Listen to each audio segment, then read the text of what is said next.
The director called cut 3 times, but my celebrity husband was still locked in a passionate kiss with his childhood sweetheart.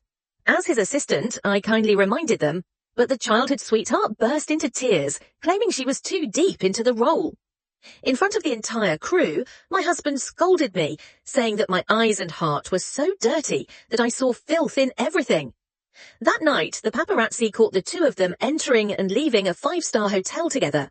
In the past, I would have been devastated, obsessing over him and scrambling to handle the PR crisis, while crying. But this time I realized our 5-year secret marriage was utterly meaningless.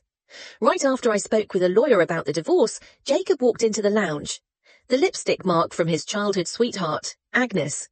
The moment he saw me, the smile on his face instantly vanished, his gaze turning cold, and said harshly, "Sienna, can't you figure out your place? This is a resting room for the leading actors, arranged by the crew. What are you doing here?"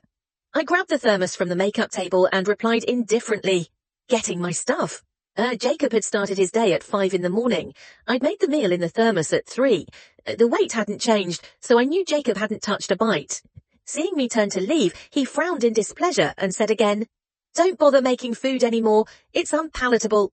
It wasn't the first time he'd said my cooking was bad. In the past, I would have exploded, questioning him.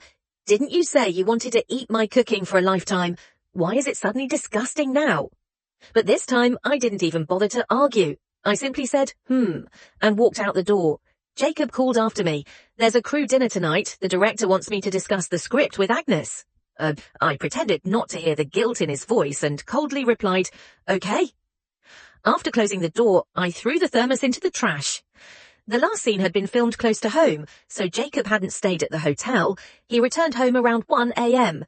Seeing that I wasn't waiting for him in the living room like I usually did, Jacob pushed open the bedroom door and said impatiently, "Sienna, you know I have trouble sleeping. Why didn't you brew my calming tea?" I pulled the blanket over my head and lazily replied, "I ran out of tea leaves last night. If you want some, order takeout." With a loud bang, Jacob slammed the door and went into the study. That was his way of showing he was angry, and in the past it would have been my cue to spend the night tossing and turning, eventually humbling myself to apologize. But that night he waited until the next morning, and I still hadn't knocked on the study door. The next day, the crew moved filming to a remote mountain outside the city. For once, Jacob allowed me to ride in the van with him. Just as I got into the van, Agnes, wearing a low-cut, backless dress, walked up gracefully and said, "Jacob, do you have any bug spray? I always attract mosquitoes." Seeing me, Agnes changed her tone. "Oh, Sienna, you're here too. Then I'd better take the other car." Before Agnes could finish, Jacob coldly said to me, "Sienna, can't you be sensible? Stop causing trouble. Go sit in the assistant's car." For the first time, I said nothing and got out of the car. Watching my figure retreating into the distance, Jacob furrowed his brows. 5 minutes later, I received a WhatsApp message from Jacob. "Today, Agnes will have a scene where she shows her legs.